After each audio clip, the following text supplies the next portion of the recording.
Assalamualaikum warahmatullahi wabarakatuh. Apa kabar hari ini anak-anak? Mudah-mudahan kalian sekeluarga selalu sehat ya. Hari ini kita belajar lagi masih di tema 6, Cita-citaku, subtema 1, dengan muatan pelajaran ilmu pengetahuan sosial atau IPS.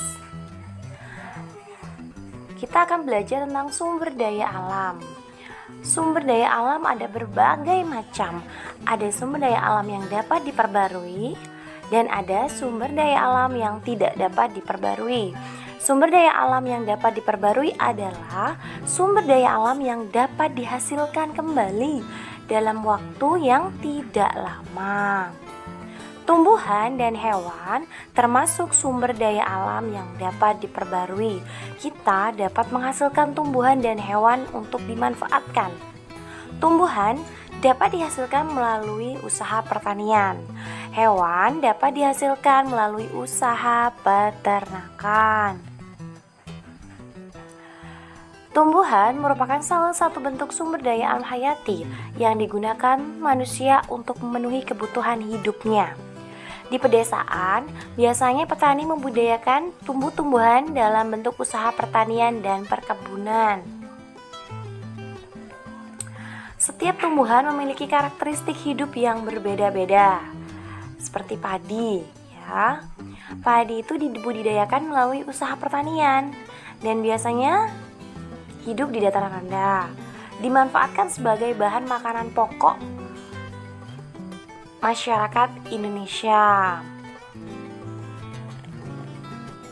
Selanjutnya, teh.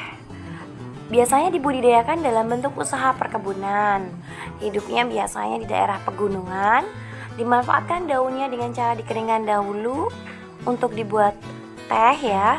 Daun teh juga digunakan untuk bahan baku pembuatan kosmetik. Sekarang sumber daya alam yang tidak dapat diperbarui. Proses pembentukan sumber daya alam yang tidak dapat diperbarui memerlukan waktu yang lama. Apabila tidak digunakan dengan bijak, maka lama-kelamaan akan habis. Salah satu contoh sumber daya alam tidak dapat diperbarui adalah bahan tambang. Orang yang berprofesi sebagai penggali bahan tambang disebut penambang. Bahan tambang memiliki nilai ekonomis tinggi, sedang, dan rendah ya.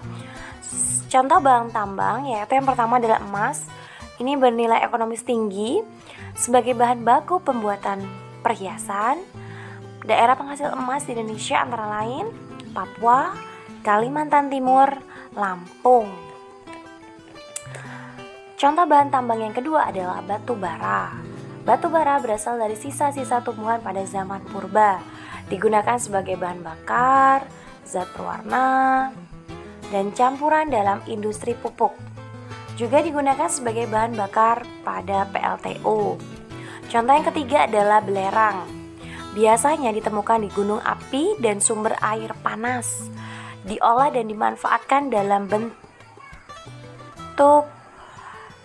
usaha industri pembuatan pupuk, cat, kosmetik, dan korek api. Nah, ini adalah contoh gambarnya ya. Nah, itu saja dari Bu Guru. Untuk tugasnya ya, siapkan buku tematik 4F kalian, lalu kerjakan halaman 14 sampai 16 kegiatan 2 A, B, dan C.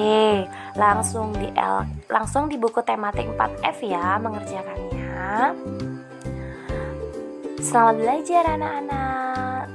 Semangat mengerjakan ya. Wassalamualaikum warahmatullahi wabarakatuh.